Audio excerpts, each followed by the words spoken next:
Menjelang pemeriksaan cek kesehatan gratis yang akan dilakukan terhadap siswa SD hingga SMA di Kabupaten Pali, maka para siswa diwajibkan untuk mengisi data link kuesioner melalui formulir yang telah disediakan.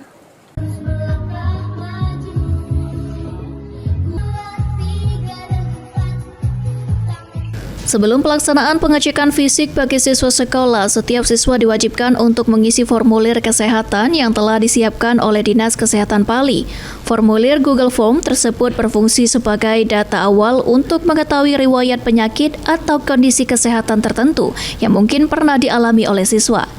Dengan adanya data riwayat kesehatan, tim medis dapat melakukan cek dengan lebih terarah dan sesuai dengan kebutuhan masing-masing anak.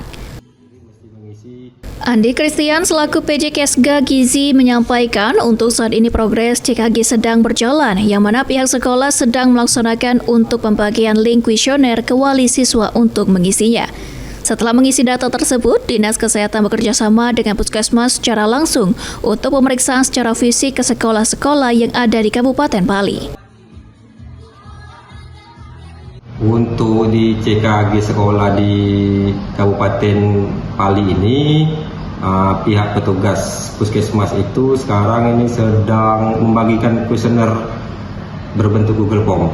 Karena sebelum pemeriksaan fisik CKG sekolah, wali murid ataupun murid itu sendiri mesti mengisi screening Google Form. Itu seluruh sekolah dibagi Google Form-nya, baik SD, SMP maupun SMA itu mesti mengisi kuesioner Google Form. Pihak Puskesmas itu sudah mulai membagikan ke wali murid untuk pengisian Google Form. Idaham Pal TV.